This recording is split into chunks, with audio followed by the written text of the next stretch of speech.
So, way back here, right back there, that brass looking connection right there, that all the way back in there be where everybody else gets their oil supply. That's not what we're gonna do. This thing right here is the oil cooler. It's actually an oil warmer. It's supposed to make cold starts easier and all that, or at least repeated starts. Most people just delete this thing anyway. That's basically what we're gonna do, except for we're still gonna get the supply off of it. So I'm gonna cut that hose right. You see this guy that's up here, this one here? I'm actually just gonna take these old ass dikes and I'm just gonna cut it. I'm gonna cut it right here. You can see I'm gonna cut it like right here, and then we're gonna take this, we're gonna go find whatever hose fitting it is that we need to put into there. Problem is that I can't find this locally. I'm not gonna wait for it to come online. It'd probably be the smarter idea. That's gonna be a giant pain. So rather than trying to adapt that, it's just oil pressure. It's not that high. It's coming out of the filter right down there. Most people just put a block off plate on it, or they swap to the old school small block Chevy stuff. We're just gonna hack that there, put a flow deal or whatever the hell, we're gonna put a hose fitting on the end of it, and we're gonna catch our oil supply off of that. We'll route it up to here.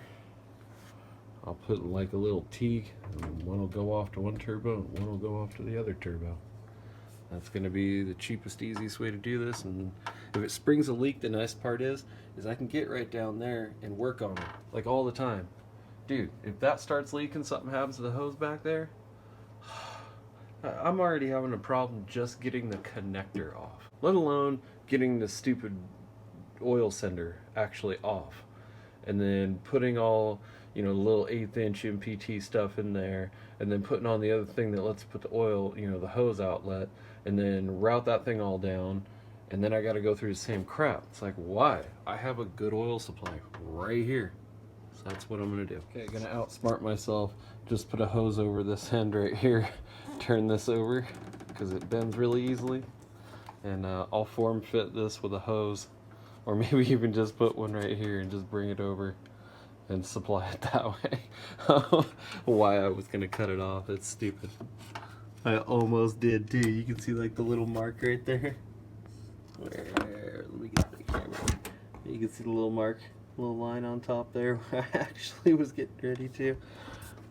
Right there, I was like, yes, let's cut it. Wait a second. That's a barbed end where we can just slide a hose over it. And then we can put a tapered down fitting and then move on from there. So yeah, outsmart yourself.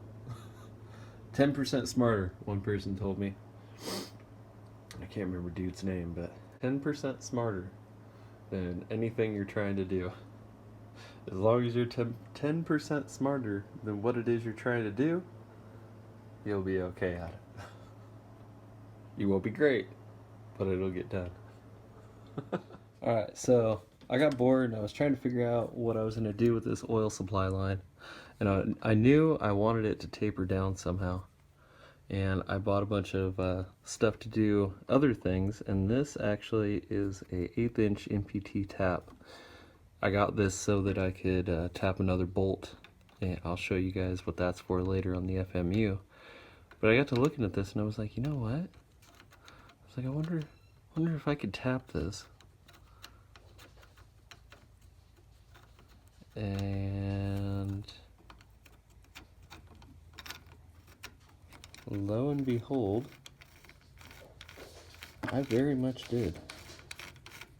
You hear my dog going around in the background. Check that out. And that's tight. That's tight. That's savage.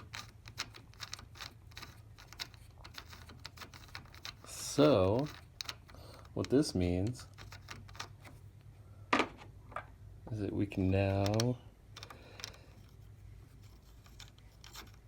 our oil cooler, our oil supply line right off the engine block, so we're getting full oil pressure. There you go. Check that out. You tell me somebody else who's done this before. First that I know of.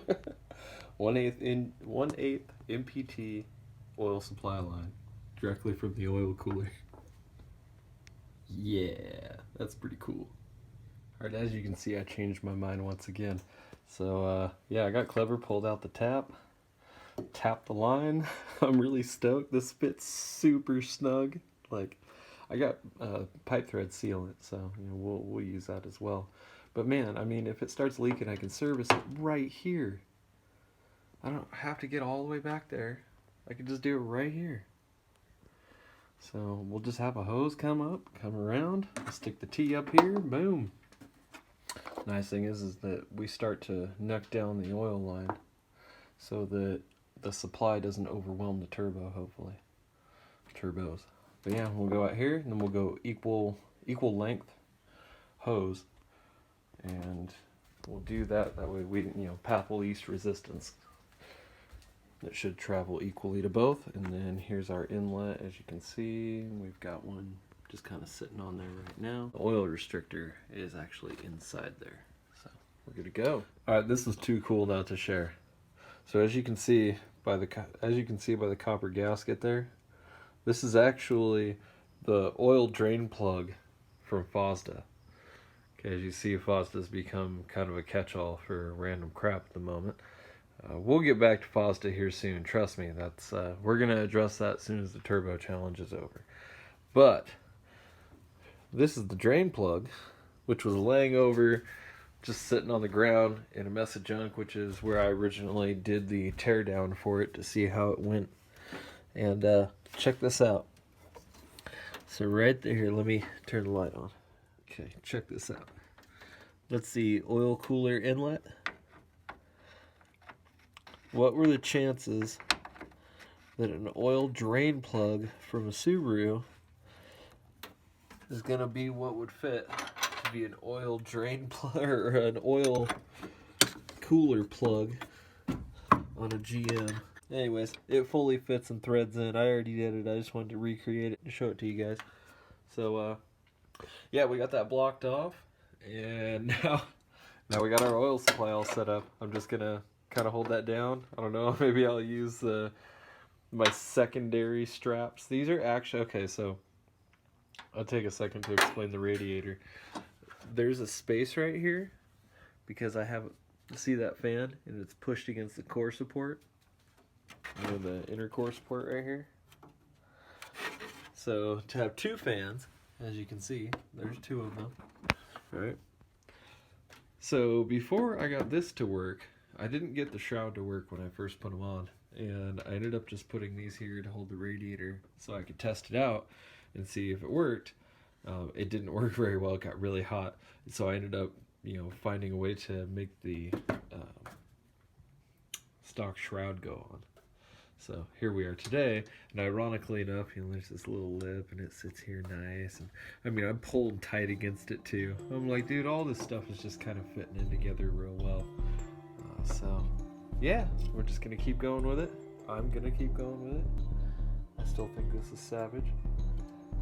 And thanks for watching. Peace.